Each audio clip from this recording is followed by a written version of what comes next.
one is really very bad. Everybody knows this video. Gotta see you, and there's hearts all over the world tonight. Yeah, there's hearts all over the world tonight. I need you, boo. Gotta see you, boo, and there's hearts all over the world tonight. Yeah, there's hearts all over the world tonight. Hey, little mama, ooh, you're a stunner, hot little figure. Yes, you win again. I'm so glad to be yours. You're a glass of your own, man. Ooh, little cutie, when you talk to me, I swear the whole world stops. You're my sweetheart. That's your mind. You are what you mean to me. What I mean to you. It always starts the same way. One grainy clip, one dramatic zoom, and one caption that reads like it was written by someone who just discovered gossip for the first time. But this time, the clip wasn't just annoying, it was explosive. Within minutes, people weren't simply talking about Coachella anymore. They were dissecting it like a true crime documentary. And at the center of it all was a pop star moment that viewers called the caught incident a single second that seemed to flip the entire narrative. Then came the part everyone argued about, a Justin-like presence stepping in and shutting down the chaos as if he'd seen this playbook before. The internet didn't just react, it spiraled.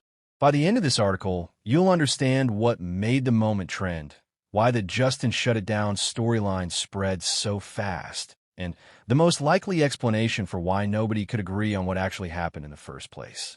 The clip that turned a festival moment into a full-on story. Coachella is loud, crowded, and full of people filming everything because that's the point. Capturing the outfits, the performances, the lights, the energy. But the clip that ignited the frenzy didn't feel like normal festival content.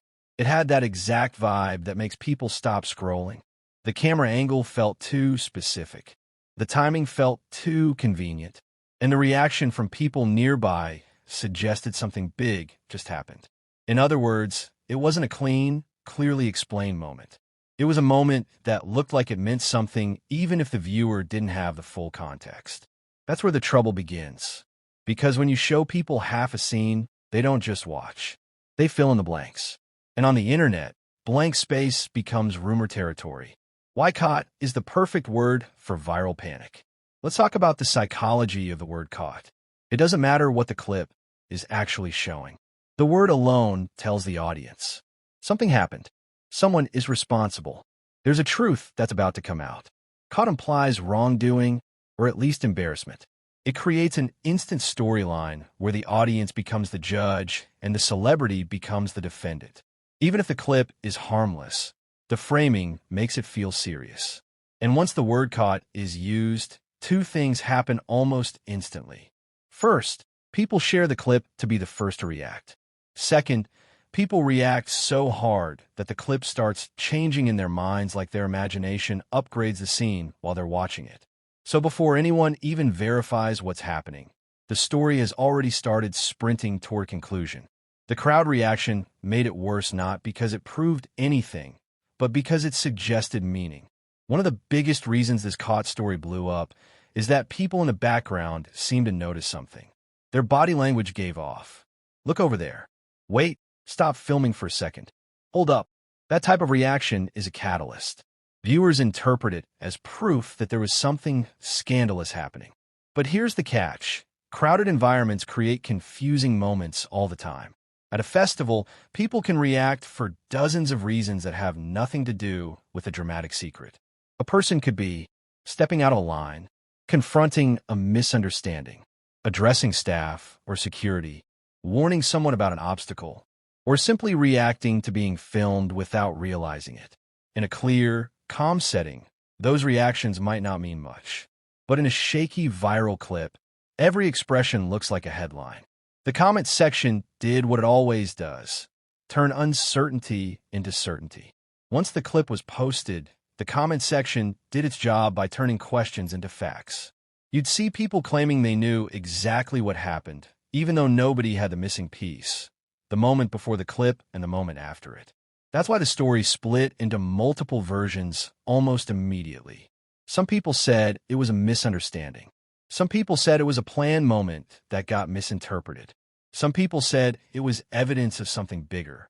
And those claims weren't based on verification. They were based on confidence. The more certain the comments sounded, the more likely it was to go viral too. Because online, people don't just share information. They share stories. And a good story needs villains, heroes, timing, and consequences even if the original clip doesn't provide any of that. Then the Justin shut it down moment entered the narrative.